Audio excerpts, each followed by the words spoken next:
Boa noite a todos, boa noite a todas, né?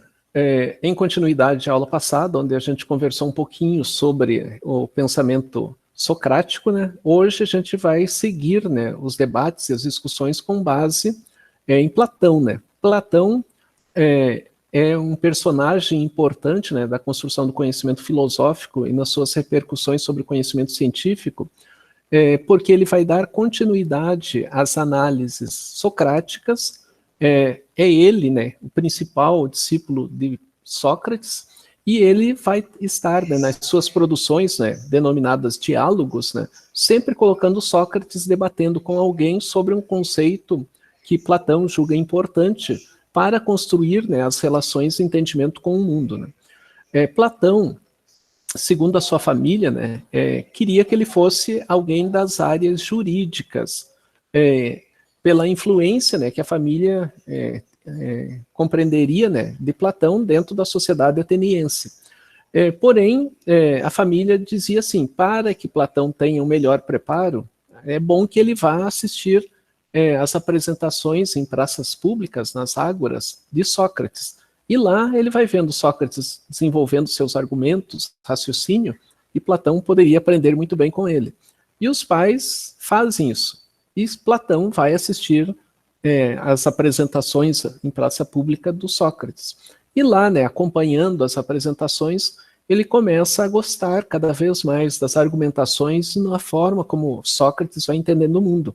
Com isso, Platão vai se vinculando cada vez mais ao pensamento filosófico e abandona a ideia de ir para uma área jurídica e decide ser filósofo como Sócrates. E todo o caminho de Platão vai por essa linha, por essa forma, né, de compreender o mundo através da filosofia. Quando Sócrates foi obrigado, né, por todo o contexto de perseguição, né, que Sócrates sofreu lá em Atenas, Sócrates foi obrigado a tomar a cicuta. Platão tinha 29 anos de idade, né? E Platão, né, passou a ampliar a sua gama de produções em relação a Sócrates, porque ele via, né, no Sócrates a grande possibilidade de divulgar o entendimento sobre a verdade. Sócrates, quando Platão tinha 29 anos e veio a falecer, tinha 70 anos. Platão faleceu com 80 anos. Então, alguns dados sobre Platão, né? Era filho, né, de uma família aristocrática, né?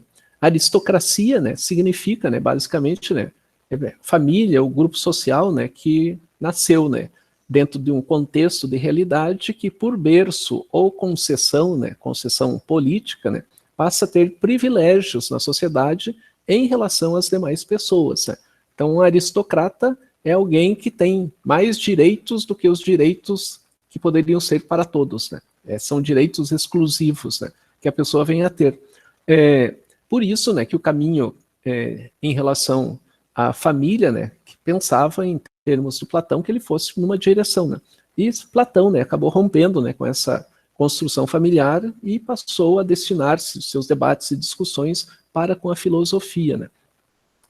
E ele vai herdar ali das influências socráticas, né, a necessidade que nós temos que ter, né, de valorizar as questões que envolvem o respeito à moral, né, à norma, como ela é constituída, a justiça e a virtude, né, para que os homens possam ter acesso, né, a uma qualidade de vida que seja regular para todos, né. À medida, né, que Platão foi organizando seus trabalhos e suas investigações, suas análises do ponto de vista filosófico, Platão organizou um espaço que passou a ser chamado de academia.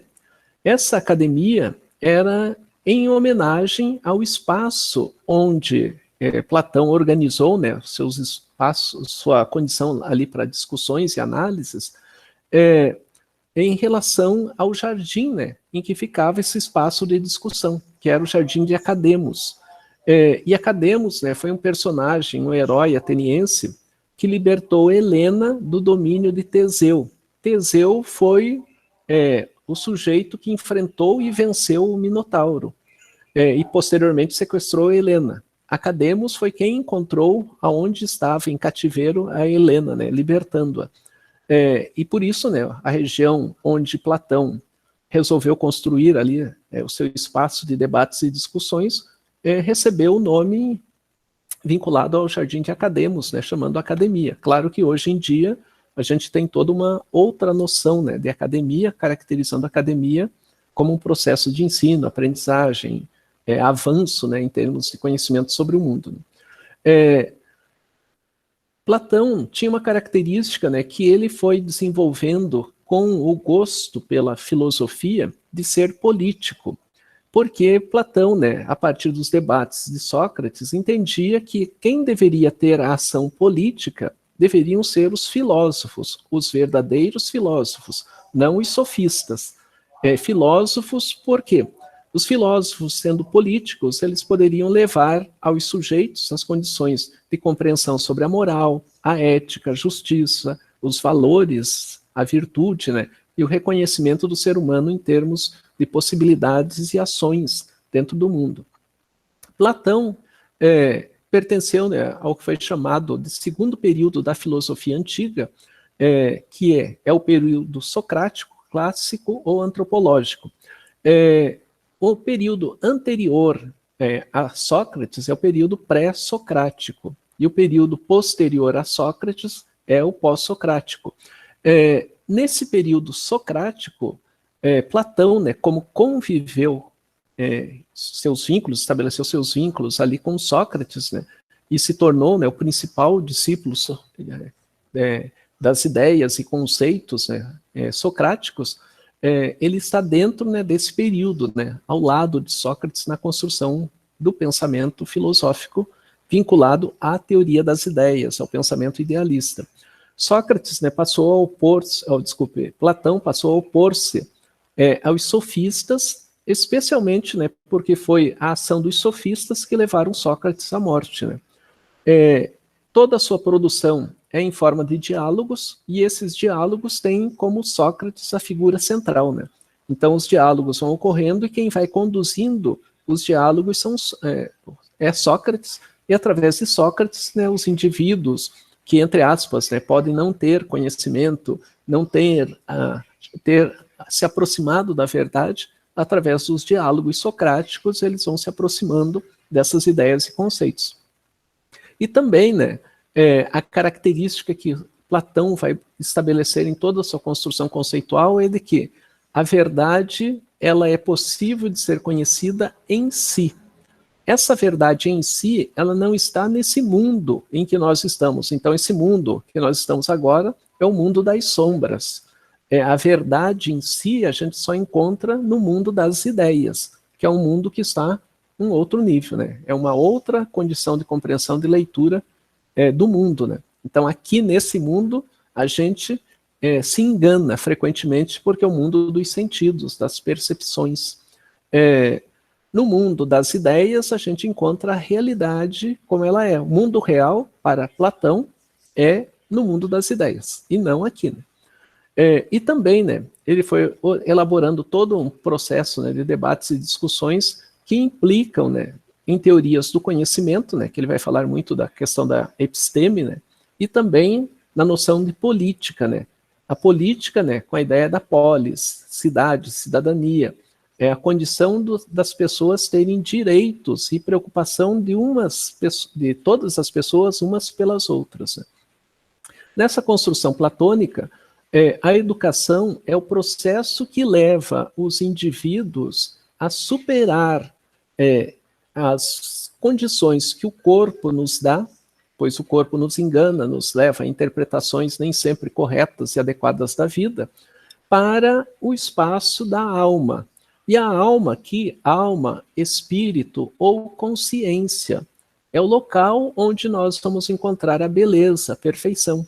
Então, o mundo da alma é o mundo das ideias. E lá no mundo das ideias é que a gente encontra a realidade e o bem que dentro desse mundo das ideias está, onde ele está situado, onde ele está colocado. É frequente na discussão platônica, né, a preocupação com a justiça, a preocupação com a ética, de que possa se construir uma sociedade equilibrada, né, uma sociedade justa, uma sociedade em que as pessoas possam avançar cada vez mais, né, e conquistar seus direitos, né, como cidadão dentro da sociedade. Vale salientar, né, que pelo próprio percurso platônico e pelo conceito de mundo das ideias, Platão justificava a existência das classes sociais, né? Ou seja, de pessoas que dominam e são dominadas, digamos assim, por uma situação que ele vai vincular, né, a condição de que as pessoas têm uma vida, essa vida se esvai e nós retornamos em outra vida para fazermos o percurso de superarmos a classe social anterior em que a gente vivia, né? Não significa, né, que a gente teria 3 idas e vindas, né? A vida como a gente conhece, né, no mundo das sombras, para atingir o ápice, né? Pode ser 3, 5, 10, independentemente, né? E o Platão dizia assim, né, que a condição, né, da nossa perfeição, da nossa relação com esse mundo das ideias, ela já está vinculada quando a gente nasce, né? Então, quando a gente nasce, a gente já traz em si as possibilidades do vínculo com esse mundo das ideias. E isso vai depender da formação que cada um de nós venhamos a ter. Então, quanto mais acesso a uma formação, que é o processo de educação, mais isso vai proporcionar que nós possamos nos ligar ao mundo das ideias, né? E com isso, né, todo o processo de evolução implica na consciência que o indivíduo vem a ter do mundo. Ou seja, quanto mais consciência eu tenho do mundo, mais eu vou entender que esse mundo é um mundo que engana quando a gente se depara com a leitura da realidade e suas características. Também, a partir disso, é que o Platão elaborou o conceito do mito da caverna, como a gente já viu anteriormente, quando discutimos um pouquinho sobre o aspecto do sofrimento psíquico. O mito da caverna, né, ele vai estar elaborado dentro do princípio que a caverna, lá no fundo, é o mundo das sombras. E aquelas imagens que enganam aos indivíduos é esse mundo que nós temos no nosso dia a dia. O mundo das ideias é quando a gente sai da caverna e vê a beleza que o mundo vem a ter, né? Então, o mundo das ideias, ele não está no nosso corpo, ele está fora da gente. E a gente tem que se vincular, que leva, né, toda uma construção metafísica na fundamentação platônica, né? À medida que a gente tem que sair do nosso corpo para encontrar algo fora dele, né? E o Platão, né, nas suas elaborações, ele construiu 2 conceitos para a paideia, uma vinculada a Sócrates e outra mais a ele, né? A vinculada a Sócrates, né, tinha um aspecto de compreensão da alma, em que essa condição da alma, do espírito, da consciência, é individual para cada um. Então, cada um de nós faz um percurso e vai demonstrando o grau de compreensão que a gente vem a ter. Numa atuação, né, de Sócrates, né, então Sócrates atuando como um educador, fazendo perguntas, né, através do uso da maiêutica e da ironia, né, ironia e maiêutica, vai conduzindo aquele indivíduo, caso esse indivíduo queira buscar o conhecimento, né, ao expor o que ele entende como verdade, e ao desconstruir esse conceito de verdade, entre aspas, que a pessoa vinha a ter, Sócrates está levando esse indivíduo ao mundo das ideias. E lá o indivíduo vai perceber, né, que aquele conhecimento que ele pretensamente dominava é falso, é uma leitura errada do mundo, né? A pessoa se percebe ignorante naquele conhecimento que ela apresentava. Porém, né, para a pessoa fazer esse processo, ela tem que se colocar no processo, ou seja, eu tenho que abrir mão de um conhecimento que eu julgava saber, perceber que o conhecimento é falso, para que eu me conduza a esse mundo das ideias através do caminho socrático. Porém, a alma é individual porque não é no coletivo, não são todos que vão fazer isso. É um ou outro, ou talvez nenhum, né? Quem sabe. E a outra paideia outra paideia platônica, ela se caracteriza com um viés político e está relacionada aos papéis sociais dos indivíduos. E o Platão vai dizer, né, que nessa paideia política, cada um de nós vai apresentar um papel social, né, que vai explicar as próprias classes sociais de acordo é com a natureza das ações que a gente realiza no mundo. Então, em conformidade com as nossas ações, nós vamos ter mais acesso a direitos ou menos acesso a direitos, pela classe social a que a gente vem a pertencer. E dentro dessas classes sociais, a condição do indivíduo avançar ou não, na sua alma individual, né, que seria a paideia correlacionada a Sócrates, dependeria muito da classe social. Muito mais do que necessariamente da condição do indivíduo vir ou não a aprender, né? Platão dizia, todas as pessoas podem avançar, mas quem está numa classe social que implique no trabalho regular, a pessoa não tem tempo para ficar pensando. E com isso, né, vai se dedicar muito mais ao trabalho. E menos direitos sociais a pessoa vem a ter. Né?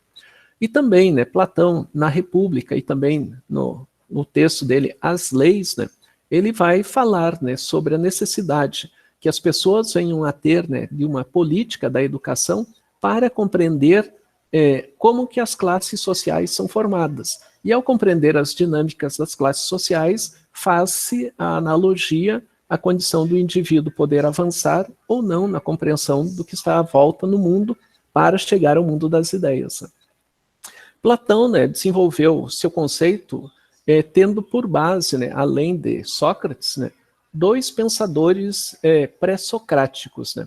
Heráclito de Éfeso, que foi o principal dialético, né, de toda a construção do pensamento, né? Então, a dialética que chega em Sócrates e que repercute nos posteriores a Sócrates, tem por base o pensamento heraclitiano. Então, Heráclito vai falar a partir do mundo das sombras.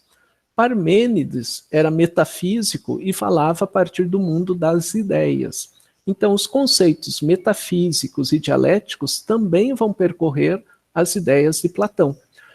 A característica do mundo das sombras, em que Heráclito de Éfeso está vinculado, é o mundo da realidade. Então, Heráclito diz, o mundo é este mundo, e é aqui que nós estamos.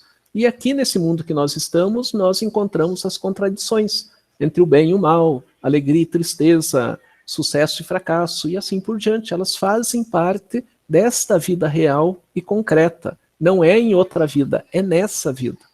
Parmênides, ao contrário, ele dizia que as características que a gente apresenta nessa vida podem ser diferentes numa outra, que não estão presentes dentro dessa dinâmica do nosso dia a dia, que deu base, né, para a construção desse mundo das ideias. Entre Heráclito e Parmênides também havia uma diferença na compreensão do que é o ser e ou não ser. Né? Então, por exemplo, para Parmênides, a relação dele era entre ser e não ser. Eu sou uma coisa e não sou outra. Então, o pensamento de Parmênides era um pensamento não dialético, né? Era um pensamento, digamos assim, linear. Se eu sou, eu não posso ser outras coisas, eu só sou aquilo que eu sou. Então, era entre o ser e não ser. Heráclito fazia um debate dentro dos processos dialéticos que caracterizava o ser ou não ser. Eu sou não sendo. E não sendo, eu sou, né? Que é a característica, né, de, por exemplo, né, eu sou professor, mas ao mesmo tempo eu sou pai, eu sou filho, e sou aluno e assim por diante. Dentro de mim, né, a característica do contraditório está presente regularmente. E Platão, né, vai herdar, né, o aspecto dialético, né, das contradições de Heráclito e a metafísica de Parmênides, para compreender, né, como os seres humanos se fazem dentro das suas relações, levando em conta, né, o que é sentido, que é a realidade do que está à nossa volta, né, os fenômenos como eles acontecem, e o chamado eidos, que são as coisas pensadas, refletidas e analisadas. Né? E dentro desse processo, Platão também vai recorrer a Pitágoras para fazer suas discussões, entendendo que a matemática, que tem toda uma exatidão na sua construção, está vinculada ao mundo das ideias. Né? Então a gente só pode chegar a um pensamento matemático se nós chegarmos no mundo das ideias. Né? E é lá que a matemática, na sua beleza, está colocada, né? E a gente só chega a ela se chegarmos a esse mundo. Então a característica, né, de construção para Platão é que a razão, o pensar, está no mundo das ideias. E esse mundo das ideias é o mundo metafísico. Por quê? Porque ele se encontra fora do indivíduo e não no indivíduo. Então, encontra as respostas no além e não no aquém. A condição dos sentidos, que Platão denomina, né, de mundo das sombras, né, ela está relacionada às nossas experiências no nosso dia a dia. E essa experiência no dia a dia, né, vai apresentar, né, seu componente dialético, suas contradições e as cópias relativas ao mundo das ideias. Né. As cópias, né, basicamente, o que é? Né? Se a gente entende um conceito pela razão do que é casa, esse conceito ele se replica como cópia dentro da realidade social, tendo várias casas, né? Várias casas diferentes, né? Com a mesma nomenclatura. Quem não consegue atingir o mundo da razão vai entender, né, de uma forma as relações do mundo sem ter a característica de compreensão do conceito casa, mas sim de observar no máximo as diferenças, as cores, aspectos que os objetos venham a ter nos seus sentidos, e não avançando, né, para a compreensão do que é o conceito de um determinado objeto. Então a alma, ou números, porque nos números, né, está a beleza do processo de racionalização, a gente só encontra nesse mundo das ideias, de acordo com Platão. Platão também desenvolveu, né, a chamada teoria da reminiscência. No dia a dia, né, a gente usa muitas vezes essa expressão, né, estou reminiscente, né, que quer dizer, estou lembrando de alguma coisa. E reminiscência traz essa ideia de retorno à mente de cada um de nós, a partir, né, da experiência de nós chegarmos ao mundo das ideias, daquilo que a gente já viveu. Né? Então, quando nós, né, nos deparamos com alguma coisa e tendo um agente ali, seja Platão ou Sócrates, né, explicando coisas que nos levam a duvidar do que a gente aprendeu, que nos leva a questionar, que nos leva a um novo raciocínio, a gente está se aproximando cada vez mais do mundo das ideias. E nesse mundo das ideias, a gente vai encontrar as ideias como elas foram produzidas lá, e que já fazem parte do ser humano. Só que o ser humano, para poder lembrar dessas ideias, ele tem que se ligar ao mundo das ideias. Então a reminiscência, né, para acontecer, ela necessariamente precisa que o ser humano se coloque em reflexão. E ao se colocar em reflexão, ele atinge a essência, ele alcança a verdade em si. Essa discussão, né, sobre a teoria da reminiscência, né, Platão apresenta, né, na obra Fédon, né, em que Sócrates vai dialogando com Fédon sobre as questões, né, do conhecimento e como ele se caracteriza. E a ideia fundamental é que o corpo é o cativeiro, né, e a alma quer se libertar desse corpo para buscar um equilíbrio, né, o bem, a condição da beleza e assim por diante. Né. Então o corpo aprisiona a nossa mente, né, a nossa alma, o nosso espírito, a nossa consciência. E quando a nossa reflexão permite sairmos, né, desse cativeiro que é o corpo, a gente atinge o mundo intelectivo, o mundo das ideias. E com isso, né, nós ampliamos a nossa leitura de mundo. Né? Então o corpo se caracteriza pelo mundo sensível. A alma se caracteriza pelo mundo intelectual. Ou seja, quando a gente vai para o mundo da razão, do pensamento, da reflexão, da análise, a gente acaba ganhando toda uma compreensão do que é a verdade de modo efetivo. Né? E ao ser humano, né, a característica seria de evolução regular, conceito ao qual, né, Platão chamou de metempsicose. Metempsicose é a evolução que o ser humano vem a ter na sua vida, né, com o seu corpo, chegando a esse mundo das ideias. E dentro, né, desse processo de metempsicose, eles dividiam em 3 aspectos, né? Alma de bronze, alma de prata e alma de ouro, que é a base das classes sociais que o Platão vinha a discutir. Então, por exemplo, na alma de bronze estão os trabalhadores, que têm que ter temperança, dedicação ao trabalho. Quanto mais a gente trabalha, né, menos tempo a gente tem para analisar, entender, refletir e assim por diante. Então, Platão justificava, né, a condição, né, de que as pessoas vieram ao mundo, num primeiro momento, como trabalhadores, e se espera, né, que num segundo momento, né, num retorno à vida, né, as pessoas possam avançar para a fase seguinte, que seria a alma de prata, né, guerreiros, né, que se caracterizam pela coragem e têm um tempo livre. Enquanto não tem guerra, eles estão treinando, sobra tempo livre. Ou seja, eles podem aperfeiçoar seus processos racionais. Passando também uma, duas ou diversas vidas, né, a pessoa pode chegar à alma de ouro.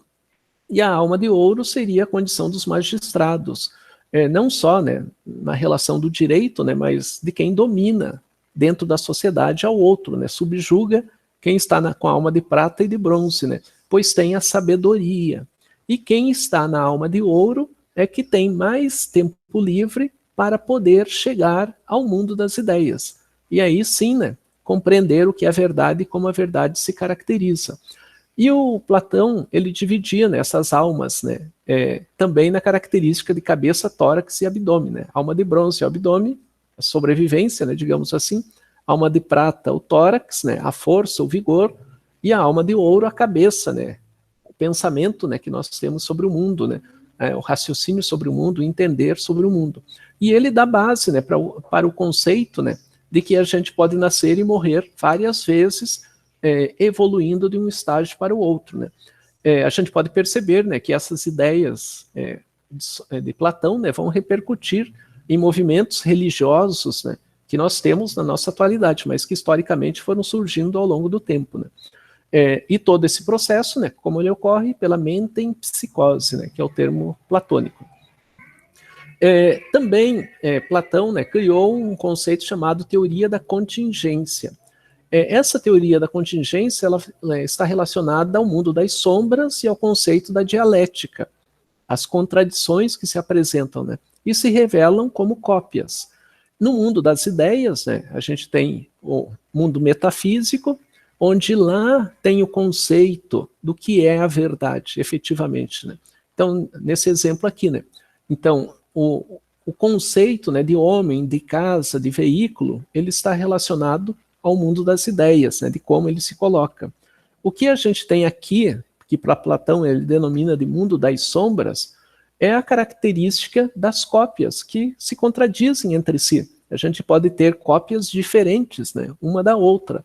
Mas para quem está no mundo das sombras, e especialmente, né, se o indivíduo estiver com a alma de bronze, né, a condição, né, de perceber essas diferenças, características, por que são diferentes, né, fazer perguntas, né, dificilmente as pessoas vão realizar. Né? Elas podem achar, né, o formato, a cor, características diferentes, mas elas estão no âmbito dos sentidos. Então, no mundo das ideias, nós estamos na verdade. No mundo das sombras, a gente está no mundo das cópias, né? Daquilo que falseia o próprio conceito de verdade.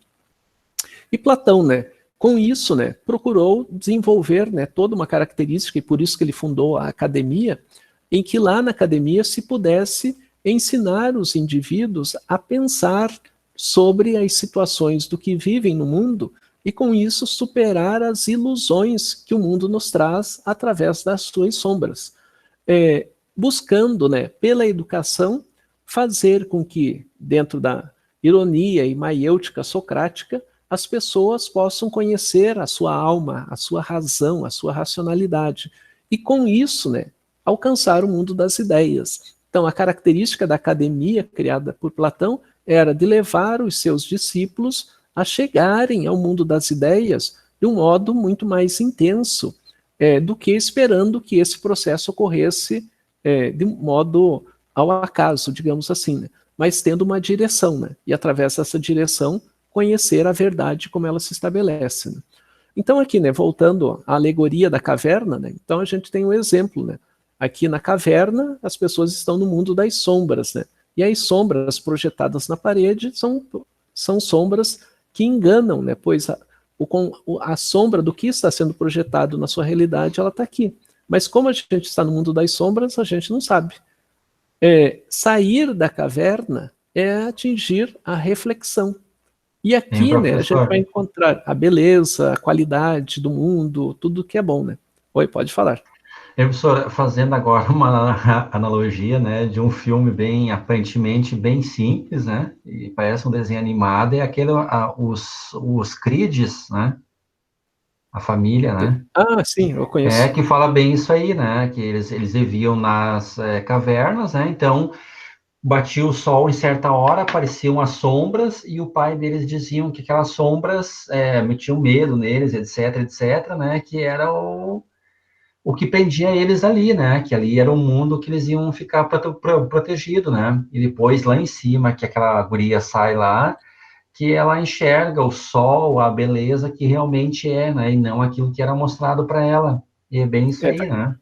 vai se inspirar na alegoria da caverna do Platão, né, para construir Da caverna do Platão. Exato, exatamente. é. Uhum. E o Guilherme perguntou aqui, professor, não consegui entender direito esse conceito de mundo das ideias, né? Então, o mundo das ideias, Guilherme, é algo. Obrigado, Sandro, pela, pela colocação. O mundo das ideias ele está caracterizado como um mundo fora de nós, em que nesse mundo nós encontramos a perfeição do conhecimento. Porém, para chegar nesse mundo das ideias, né, é como naquela figurinha ali que eu coloquei anteriormente aqui, deixa eu ver, essa aqui. Então, o mundo das ideias está fora, né? Lá as ideias estão indo para um lado e para o outro.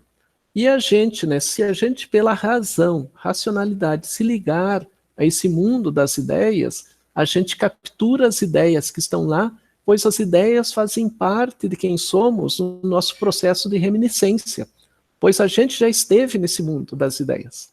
E lá nesse mundo das ideias a gente já encontrou o conceito. Por isso que o Platão vai falar da necessidade da reminiscência. A reminiscência à medida que se usa lá a ironia maiêutica, né, você vai extraindo do sujeito a lembrança do mundo das ideias em que ele esteve. E como Platão vai falar, né, pela mente em psicose que a gente vem e vai, né, de modo constante na nossa vida, né, é sinal que a gente já esteve lá, já estivemos junto com essas ideias. Quando a gente volta aqui para o mundo das sombras, se tiver alguém nos ajudando, a gente consegue, pela reflexão e análise, se a gente se dedicar à tarefa, né, de atingir esse mundo das ideias. E lá, né, pela reminiscência, a gente vai recordando dos conceitos que a gente já aprendeu lá naquele mundo das ideias, não aqui. Aqui a gente vai, no mundo das sombras, recordar os conceitos do mundo das ideias. Né? É claro, né, lembrando da alegoria da caverna, né, que alguns, ou um, tentou sair da caverna para encontrar um mundo melhor. Entender o mundo, tentar a ideia, a reflexão, essa relação que a gente tem que fazer, né, para entender o mundo das ideias. Aqui é o mundo das sombras. Aqui é o mundo das ideias. Mas quando a pessoa sai da caverna, ela encontra as ideias, né, um mundo bonito, belo, maravilhoso. O que ela faz? Ela volta para a caverna para ajudar quem está aqui dentro a sair da caverna, para dizer, esse mundo das sombras não é o mundo legal. O mundo legal é o mundo lá das ideias. Porém, muitas vezes as pessoas dizem que elas preferem estar nesse mundo das sombras porque aqui elas têm segurança, aqui elas têm certeza do que vai acontecer. E quem subiu, né, para chegar lá no mundo das ideias, né, se machucou, né, para subir e se machucou para voltar, né? E as pessoas dizem, né, você é todo esfolado aí, todo quebrado, quer dizer que aquele mundo lá é melhor do que esse? Então Platão vai dizer, né, que nem sempre a pessoa numa postura, né, política, né, que ele vai destacar, né? Então quando você descobre o mundo das ideias, você é um filósofo. Quando você retorna para ajudar os outros que estão no mundo das sombras a atingir o mundo das ideias, a tua ação é política, em prol da cidadania. E não quer dizer que as outras pessoas digam que queiram sair da caverna. Né?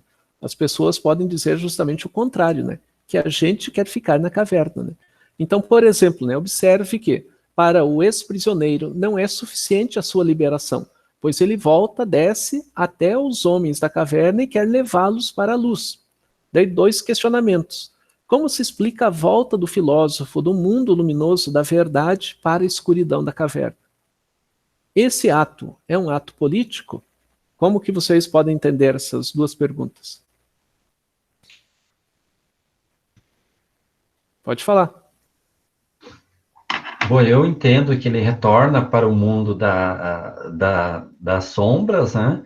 Justamente para que outras pessoas tenham a oportunidade de conhecer o mundo das ideias. Lá em cima, o que ele conheceu, ele retorna para buscar mais pessoas. E é um ato político, sim. Aí que entra a política, né? Exatamente, né? E Esse que a ato. política é um elemento fundamental nessa construção, né? E a característica, né, é que ir até o mundo das ideias e contemplar a beleza racional desse mundo é que torna o indivíduo um filósofo, né? Então ele atingiu a condição de filosofia, pois ele consegue chegar ao mundo das ideias e encontra a verdade e supera os sentidos e aparências do mundo. Mas quando ele retorna, o retorno é uma função política, né? E o Platão dizia, né, que todo filósofo deve ser uma liderança política e exercer o poder político, pois o filósofo sabe o caminho para libertar as pessoas. O filósofo, né, ele não é mais dependente da doxa, quando ele atinge o mundo das ideias. Então, ele não mais depende das opiniões, né? Então, os conhecimentos não vão iludir o indivíduo. Os conhecimentos falsos, né, do mundo das sombras. E a ação dele é de tentar buscar fazer o possível para que mais indivíduos saiam da caverna. Infelizmente, né, e o próprio Platão vai argumentar, né, que a maioria dos indivíduos vão se prender à caverna, vão se prender ao mundo das sombras, né, vão se prender às ilusões, pois o processo, né, de admitir ser ignorante nas verdades que se fala, a falsidade da verdade que se fala, faz com que as pessoas se sintam frustradas. Então é melhor para as pessoas, muitas vezes, se manter dentro do mundo das sombras, né? Embora você queira demonstrar, né, que tem um caminho, né? Você pode sair desse mundo. Né? Tem, professor? Oi, pode falar. Até porque no mundo das sombras, esse grande número de pessoas que estão lá, que não querem sair, muitas vezes não por culpa sua também, né? Mas de líderes, né, que tomam a frente e mostram para ela que, através daquelas sombras ali, né, o medo, né? Utilizam o medo como forma de mantê-las lá, né? Até na divisão, né, que o Platão faz ali da sociedade de classes, né? Então as pessoas ali que estão na idade de bronze, né, que são os trabalhadores, né, muitas vezes as pessoas não têm como sair de um processo de uma reflexão mais aprofundada, né? Por exemplo, né, pegando aqui na nossa época de pandemia, né, uma pessoa que sai 5 horas da manhã para ir trabalhar num ônibus lotado, ela não está dentro de um processo de reflexão que diz assim, poxa vida, né, eu posso pegar aí o coronavírus, posso levar para minha família, posso ficar doente, posso vir a falecer, as pessoas que estão à minha volta, a mesma coisa. Ela diz, não, eu preciso trabalhar. É isso que eu preciso, trabalhar, porque eu preciso do dinheiro, preciso... E a pessoa não vai fazer uma análise mais aprofundada do contexto, né, da pandemia. E ela vai sofrer as consequências dentro desse processo. Eu vou trazer um exemplo, né, teve uma pesquisadora, né, o sobrenome dela, Dornelles, ela fez uma pesquisa, né, para verificar, né, o nível de reflexão e consciência por parte de trabalhadores, né, uma empresa de serviço pesado. E ela, para fazer esse processo, ao invés de entrevistá-los, né, ela se candidatou, né, a uma vaga na empresa e decidiu que iria trabalhar por 1 ano nessa empresa. E assim, né, que ela foi contratada, ela começou, né, a toda a dinâmica de trabalho regular como se fosse um trabalhador do dia a dia. E ali, né, ela iria observar, né, as condições de trabalho das pessoas, os diálogos com as pessoas e assim por diante. E ela disse assim, né, primeiro mês, segundo, terceiro mês, né, ela chegava em casa, tomava seu banho, se alimentava e ia lá produzir, né, trabalho teórico, né, escrever sobre o assunto, né, sobre a condição de trabalho, se as pessoas estavam alienadas, conscientes e assim por diante. Mas a partir do 4º mês, né, ela depois, né, ela vai relatar, né, que ela chegava em casa, né, cansadíssima, né, que ela queria era tomar um banho, alimentar-se, ver qualquer coisa na TV e desmaiar, porque dia seguinte tinha que estar cedo novamente no trabalho, e assim sucessivamente, né. E ela relata, né, que o nível de produção intelectual dela caiu e muito, né. Porque ela não tinha tempo livre para poder pensar e elaborar aquele conhecimento que ela pesquisava, né? Claro que depois desse 1 ano, né, ela saiu da empresa e fez a tese dela, da investigação que ela realizava. Nossa, interessante. Mas a característica, né, que o Platão, basicamente, né, quem era o filósofo grego, né, eram as pessoas com tempo livre. E por ter tempo livre que podiam filosofar e pensar, né, sobre as diferentes situações do mundo, né. Então, muitas vezes as pessoas se prendem na caverna não porque elas querem o pior para elas, né, porque é difícil sair. E na lógica que é construída para elas, né, mantê-las presas, para elas tem uma lógica. Né? Então a pessoa diz, ficar aqui é muito melhor, eu tenho certeza que é melhor ficar aqui. E não vou querer sair daqui, né? Daí tem esse exemplo, né, que ilustra, né, ilustrado pelo Maurício de Souza, né, que faz, né, sobre o mito da caverna, né, em que o Piteco, né, que era um sujeito, né, pré-histórico, entre aspas, o pré-histórico ainda, um ser histórico, né, que observa, né, as pessoas dentro da caverna, né, observando reflexos do mundo, né, nesse mundo das sombras, né, e ali vão tecendo, né, suas analogias, vão conversando, batendo papo, se sentem seguros, né, naquilo que dizem, né. Só para ilustrar, né, espera, depois eu comento, né. Então, se sentem seguros, né. Daí o Piteco entra e diz assim, mas aqui vocês estão vendo só sombras, né, lá fora é muito melhor, vamos lá para fora, né. E as pessoas dizem, você está errado, aqui é melhor, aqui a gente tem muito mais beleza naquilo que a gente vê, né. Passa-se o tempo, né, o Piteco vai no processo aí de hominização, né, do ser humano, né, e chega a nossa contemporaneidade, né, de Malinha ali, indo para casa, né, e ele escuta, bravo, lindo, né, e daí ele se depara, né, com as pessoas assistindo televisão, né, e assistindo televisão presas na outra caverna, né, que é a evolução da caverna platônica, né. A característica, né, digamos assim, né, para as pessoas, né, que levantam cedo para ir trabalhar, né, trabalham o dia inteiro, trabalham para lá e para cá, né, chegam em casa, muitas vezes as pessoas querem, chegando em casa, é isso, né, tomar um banho, alimentar-se, assistir o jornal, a novela e ir dormir. E as pessoas assistindo o jornal não assistem com a criticidade que deveria ter, né? Se aquela notícia que está sendo dita é verdadeira ou falsa. Porque se você assistiu o Jornal Nacional é uma coisa, assistir o Jornal da Globo é outra. Jornal Nacional é uma coisa, assistir o Jornal da Record ou da Bandeirantes, da Band, é outra coisa. Os conteúdos são trabalhados, as notícias são trabalhadas de modos distintos, porque as emissoras têm posições ideológicas, né, que pensam a sociedade de determinados modos, né.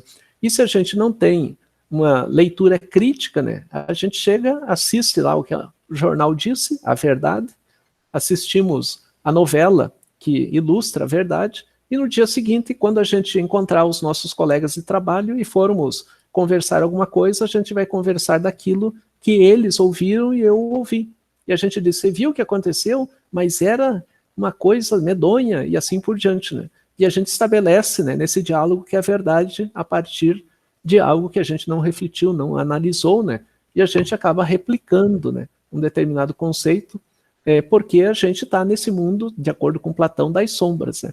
Não chegamos a uma análise sobre o que é a realidade efetiva, né, que, segundo Platão, estaria no mundo das ideias, né, e não nesse plano.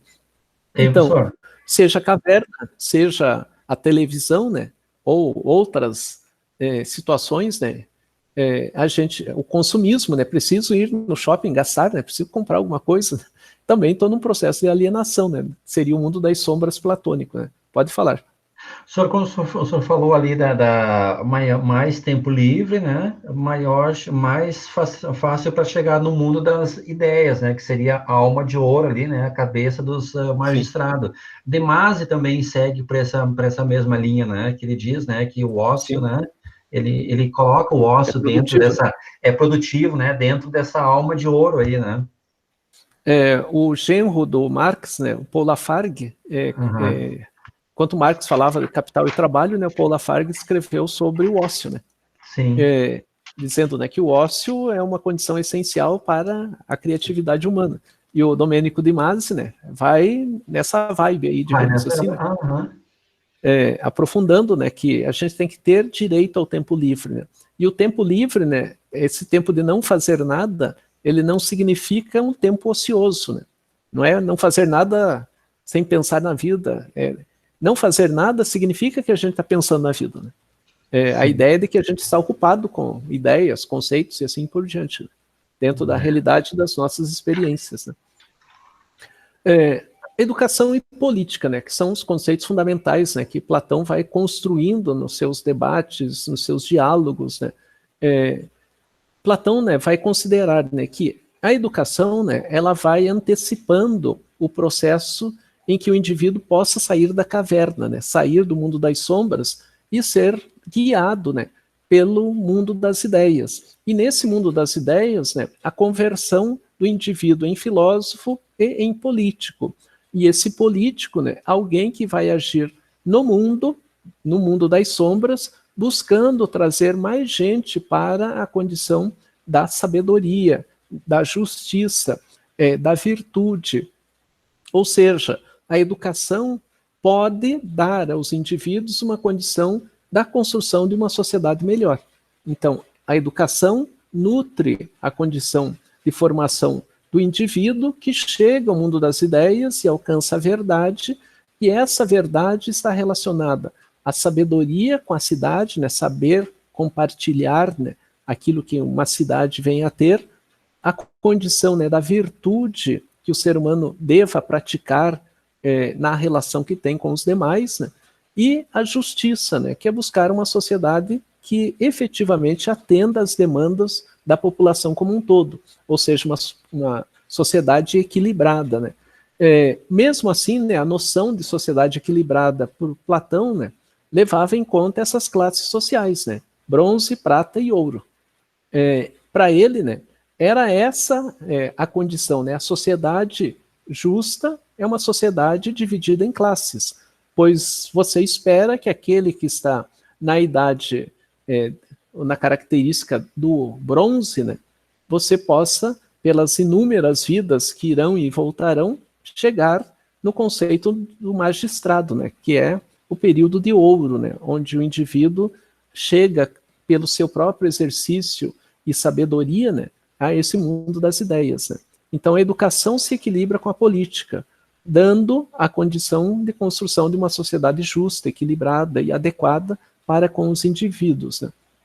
É importante destacar, né, que Sócrates, né, estabeleceu toda uma série de discussões e questionamentos em relação aos sofistas, né, pois os sofistas, como eu comentei com vocês, né, muitas vezes apresentavam as suas ideias de modo eloquente, com palavras bem organizadas, mas em troca de alguma soma em dinheiro. Então os sofistas iam para as praças para divulgar as ideias de quem os pagava, e não necessariamente ideias que eles defendiam, né? Por isso que Sócrates se opunha aos sofistas. E também Sócrates questionava os sofistas quando argumentavam em relação a algum conceito, ideia, que esses conceitos, né, à medida que Sócrates ia questionando e aprofundando, se revelavam falsos, né? Ou seja, o sofista, ele defendia uma ideia, defendia um conceito em troca de pagamento, e também o próprio conceito, que tinha toda uma boa eloquência e argumentação, no seu conteúdo era um conteúdo falso, né? Por isso denominado de sofismas, né? Então quando alguém diz, né, você está sofismando, quer dizer, você está falando bonito, mas não está falando com conteúdo nenhum, né?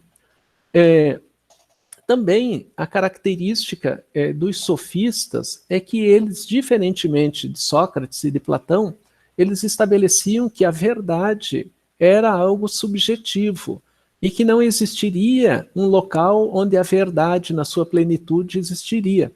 Então os sofistas argumentavam, né, que dependendo do seu olhar de mundo, né, sua posição política, da sua formação cultural, dos vínculos que você estabelece entre os indivíduos, você vai ter uma verdade sobre o mundo.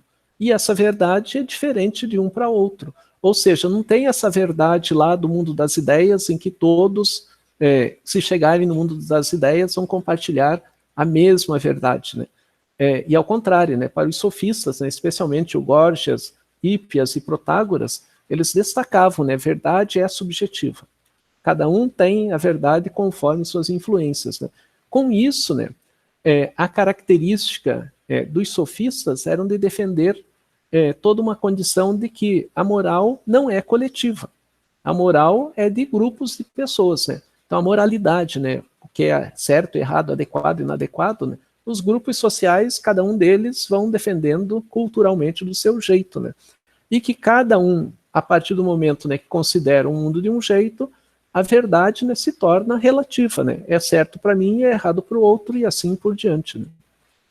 E também, né, a característica dos sofistas, já que eles, né, foram os responsáveis até por questionar Sócrates, dizendo que Sócrates seduzia a juventude contra os deuses e as leis atenienses, né, que fez com que Sócrates fosse condenado a tomar a cicuta, né. E os sofistas, né, continuavam, né, questionando todas as reflexões e análises produzidas por Sócrates, né.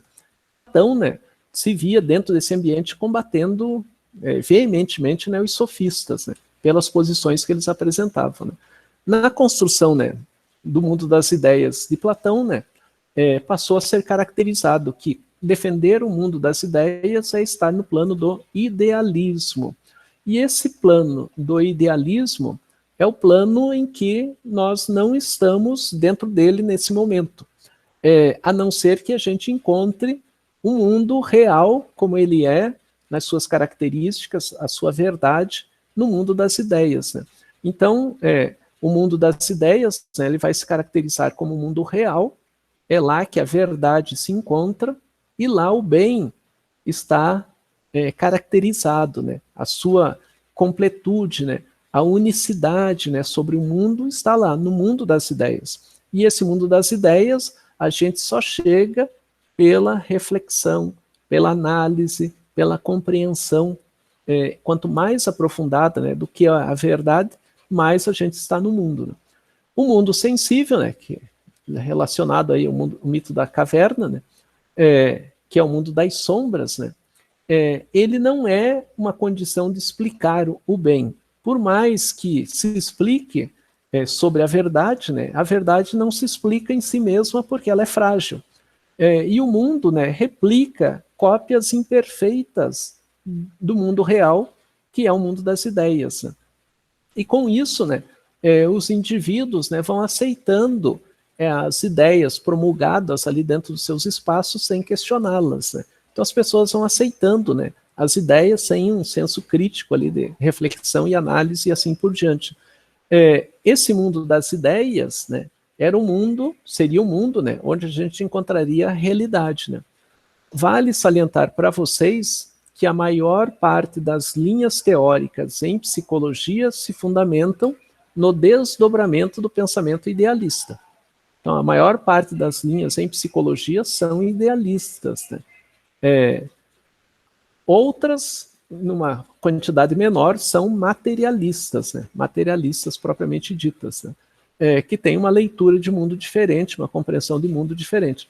Claro que a psicologia não faz uma leitura ipsis literis dos conceitos platônicos, mas esses conceitos platônicos foram se desdobrando em diferentes pensadores com o passar do tempo, né, chegando à construção da psicologia que se embasa, né, nesses diferentes autores, né, com esse fundo platônico, socrático de entendimento do mundo. Alguém fez uma pergunta aqui, uma colocação? O Sandro colocou ali aqui. E nos dias atuais estamos cada vez mais rodeados por sofistas, né? É verdade, né? A gente pode colocar aí os bots, né? Os robôs da internet, né? Que produzem fake news aí constantemente, né? Não só, né? Tem até, não só os bots, né? Mas muitas vezes até indivíduos, né? Que a gente conhece, que tem uma expressão no mundo aí, expressam conceitos falsos, né, dentro da sociedade, né? Porque o sofista, né, o que se relaciona ao sofista é que o sofista tem uma boa argumentação. E na boa argumentação, muitas vezes a gente não entende o conteúdo falso daquilo que ele está expressando, está dizendo e assim por diante, né? Dentro desse conceito idealista, né, platônico, ele criou, né, a teoria chamada teoria da participação. Essa teoria da participação, ela diz assim que o mundo, né, no mundo, sempre surgem coisas que são cópias falsas das ideias ou dos conceitos verdadeiros que estão lá no mundo das ideias, né? E para a gente compreender efetivamente o que é algo, a gente tem que necessariamente estar no mundo das ideias, que é o mundo da reflexão, da análise, e com ele a gente entende porque as coisas são o que são, né? Como, por exemplo, né, as rosas que vejo são brancas ou amarelas, podem ter ou não perfume e espinhos. Onde está a verdadeira rosa? E de acordo com Platão, a verdadeira rosa a gente só encontra no mundo das ideias. O que a gente tem das rosas aqui são réplicas, cópias do mundo das ideias, mas não são não é a verdadeira rosa, por exemplo, né? E as coisas nesse mundo, o Platão vai dizer que são e não são, né? Que é o princípio dialético lá do Heráclito. Ou seja, as coisas que nós temos aqui à nossa volta são e não são, ao mesmo tempo, caracterizadas, né, pelas condições de não estarem no mundo das ideias. Como elas não estão no mundo das ideias, a gente não consegue fazer uma reflexão rigorosa. E não fazendo essa reflexão rigorosa, a gente acaba aceitando as coisas como elas são. E não dentro de um princípio que elas têm e são efetivamente no mundo das ideias. Porque no mundo das sombras, né, as coisas são não sendo, não são sendo, né? Ou seja, em si, né, carregam a contradição de modo frequente. E a gente convive com as contradições sem encontrar o elemento que supere essa contradição, né, que seria somente lá no mundo das ideias. E a gente, à medida que não está nesse mundo das ideias, as contradições estão se mantendo, né, no nosso dia a dia, né? O pensamento platônico é dualista. Dualismo significa a separação do corpo, que é o que nos caracteriza com os sentidos do mundo, e o mundo é o mundo do corpo, é o mundo das sombras, e a alma, a razão, a consciência, o espírito, é aonde nós vamos encontrar a verdade. E essa alma, a razão, o espírito, que é a mesma concepção, né, porque eu tenho que pensar sobre para chegar lá, ela está fora de mim, ela não está no meu corpo. Então, quando se fala em conceitos dualistas, é a separação entre o corpo e a alma, que são coisas diferentes, né? Corpo e mente são coisas diferentes, corpo e razão são coisas diferentes. Do outro lado, nós temos abordagens que são monistas. As abordagens monistas, elas falam que corpo e alma, corpo e mente fazem parte um do outro, e não coisas separadas, né? Então, o pensamento platônico é um pensamento dicotômico, né, dualista, que separa, né, que divide, né? Vale salientar, né, que ao longo, né, do tempo, né, outros pensadores surgiram com demandas, né, e conceitos em relação à condição da Grécia Antiga ali, e seus pensadores, né? Na sociedade grega, a sociedade grega era panteísta, tinham diversos deuses, né, que explicavam a vida, a realidade e o mundo. Com o advento do cristianismo, a verdade, os deuses, né, passaram a serem diferentes, né? Então o cristianismo, com fundamentação judaica, ele surge dizendo que só tem um Deus, né, onisciente e onipresente, totalmente distinto dos deuses gregos, né? E com o advento do cristianismo, né, os romanos, né, passaram a se tornaram cristãos, né? Começaram a difundir, né, a fé cristã, tinha o poderio bélico e outras coisas mais, o começo da Idade Média. Então as ideias, né, gregas, né, os conceitos gregos foram suplantados, né, ficaram às escondidas, né? Ou seja, não tinham valor mais posteriormente ao surgimento do cristianismo, pois eram conceitos completamente contraditórios. Porém, né, muitos continuaram lendo, estudando e guardando as obras dos gregos, né? Tanto que é através de dois indivíduos ligados ao cristianismo que surgem doutrinas que vão caracterizar o aprofundamento posterior, né, dos pensadores gregos, como São Tomás de Aquino e Santo Agostinho, né? Primeiro Santo Agostinho, depois São Tomás de Aquino. E é a partir da ação da Igreja Católica que na Capela Sistina, que fica lá no Vaticano, Raffaello di Sanzio pintou, né, o quadro que vocês viram ali no início, né, com Sócrates, né, com Platão, no meio ali da figura, né. Depois vou mostrar mais um trechinho da imagem, né, que tem do lado do Sócrates, ou melhor, do lado do Platão, o Aristóteles, né.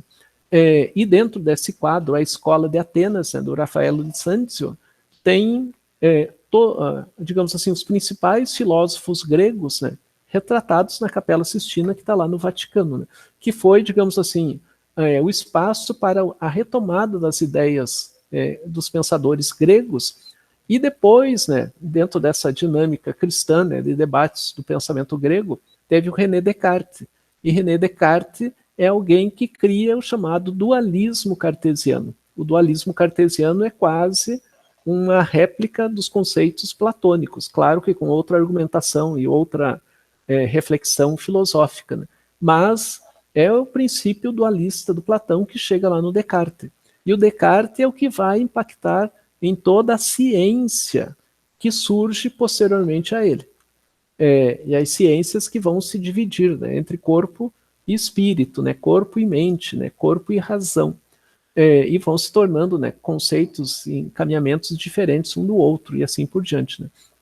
Então, para Descartes, né, o corpo é o cárcere da nossa psique, né, ou psique, né, que leva, né, nossa alma a ficar aprisionada por muito tempo, né. E o mundo das ideias, né, é o local onde a gente encontra a imortalidade, né. No mundo das ideias é que a gente vai encontrar o caminho da segurança, do real, do entendimento, né, sobre tudo que está à nossa volta, né. Ou seja, essa imortalidade é também espiritual. Espiritual aqui é razão. A nossa imortalidade nos leva à racionalidade, né. No Fédon, né, que é um outro escrito de Sócrates, né, ele vai abordar, né, com mais precisão, né, essa busca, né, pelo mundo das ideias e o mundo onde a gente vai encontrar o equilíbrio, né. E o equilíbrio é o equilíbrio da alma, o equilíbrio da razão, o equilíbrio do espírito, da consciência, né. Não é o conceito de espírito e alma que a gente tem vinculado às ideias religiosas, né, da nossa contemporaneidade, né. O processo dialético, né, ele está vinculado à condição do corpo, né, em que a gente vai perceber as contradições do mundo. Porque no mundo das ideias, esse mundo das ideias, né, a gente vai entender a verdade como ela é. Então não tem uma contradição, né, ela não se apresenta como contradição, né. E para Platão, né, ele diz que a alma, o espírito, a razão, ela é composta de 3 partes, né, vegetativa ou apetitiva, que é o desejo pelo prazer, né, a sobrevivência, né, a condição de estar vivo, né, estarmos vivos, né. Esse vegetativo estaria relacionado à condição do bronze, né, dos trabalhadores, né, sobreviver, né. O irascível, né, a superação do prazer sensível para obter o bem árduo, estaria relacionado ao período do bronze, do bronze não, do prata, né, o período da prata, em que as pessoas têm que ter coragem para entender o que está à sua volta e enfrentar as dinâmicas do mundo. E o período racional, né, relacionado ao período do ouro, né, que corresponde à condição do indivíduo saber compreender quem ele é, o seu papel, e na condição de subjugar os outros, né, que estão nos níveis das classes sociais abaixo, né. Então quem é prata e quem é bronze é irascível e é vegetativo. Quem é racional domina todo esse processo dentro desse mundo das sombras, usando a razão, né? Você compreende que a sociedade é dividida e exerce esse domínio. Só não vai exercer esse domínio se os indivíduos chegarem no mundo da razão, porque eles é que vão fazer daí esse papel de domínio sobre as outras classes, digamos assim. E Platão, né, vai estabelecer, né, que o conhecimento ele vai ocorrer pela anamnese e pela reminiscência. A anamnese é quando a gente vai identificando as coisas que ocorreram na nossa vida, né, que ocorreram no passado, que ocorreram lá atrás, né. E dentro desse processo de anamnese e reminiscência, a gente vai estabelecendo a episteme como ciência do mundo, né, compreensão do mundo, é o mundo das ideias, né, aquilo que a gente compreende, entende e realiza em termos de ações nesse mundo das ideias, e do outro lado, no mundo das sombras, a gente tem a doxa, né, a opinião. E a doxa, a opinião, ou mesmo a sofia, que é a experiência, elas estão relacionadas às experiências que a gente tem no mundo, aos conceitos, né, que a gente reproduz no mundo, mesmo que a gente não tenha domínio, né, sobre esse contexto, né. E nós, né, estamos dentro de um processo de uma realidade que nos engana e a gente muitas vezes não percebe o engodo que essa realidade vem a ter, né. E muitas vezes que nos mantém na ignorância. Porque para a gente alcançar um estágio de um pensamento racional, a gente só conseguiria chegando nesse mundo das ideias, né. E para isso, né, a gente tem que compreender uma anamnese, né, a anamnese a gente usa, né, como um processo, um instrumento para entrevistar uma pessoa sabendo do seu passado, né, do indivíduo, né, quando nasceu, com que idade foi para a escola, teve problemas acadêmicos, não teve, assim por diante, né, trabalhou com que idade, relacionamentos, como foram os relacionamentos. A gente usa um instrumento hoje, né, a anamnese, para investigar a história passada do indivíduo, né. Mas a anamnese, no caso para Platão, né, é o processo que conduz à recordação, ao processo de reminiscência e entendimento do mundo de forma adequada. E Platão, né, estabeleceu que na episteme nós temos dois níveis, né, que é esse conhecimento científico, não científico com a ideia de ciência como a gente tem hoje, né, mas é o conhecimento que explica a realidade, né, o mundo, que é o mundo das ideias. E lá no mundo das ideias a gente tem dois tipos de conhecimento epistemológico, né?